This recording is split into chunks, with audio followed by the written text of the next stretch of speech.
Africa deserves better. Just imagine all the atrocities done to Africans were supposedly done to the whites. I ask, how would they feel? The soil of Africa has drunk enough blood already. The eyes of Africa has seen enough of the inhuman injustice. The seas has buried enough human bodies, and the wind has heard enough wailing from us. For more than 400 years, Africa has been the carpet on which the world cleans its dirty feet on. The woman that once knew herself and does things according to her own will is now a puppet to another, only because they say she is inferior. He who hears the sorrow of Africa and doesn't become sober isn't human enough.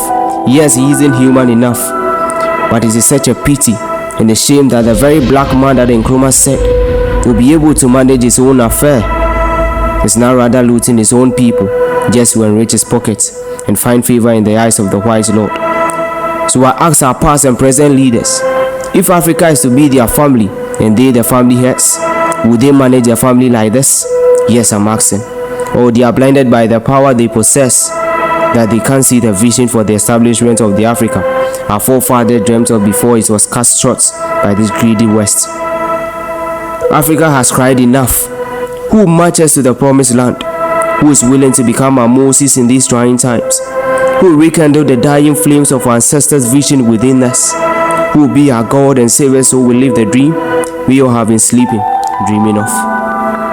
Indeed, Africa has cried enough, but who is willing to become our Moses in these trying times?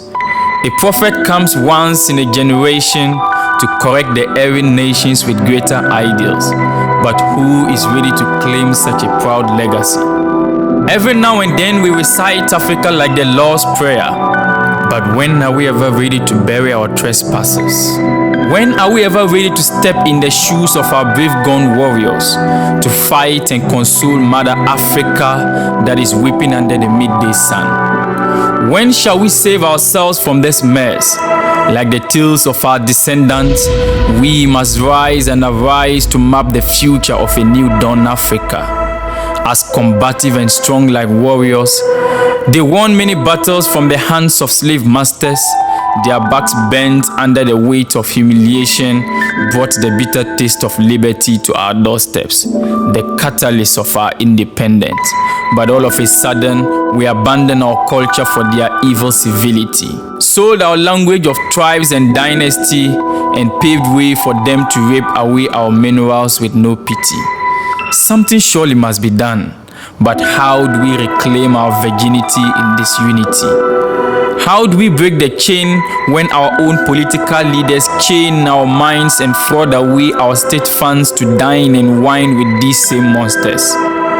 How do we then rekindle the dying future of Africa and restore a new dawn? Is it by rough tongues or by saving ourselves from the wilderness of corruption? Let's rise and arise to change the narrative. Africa deserves better.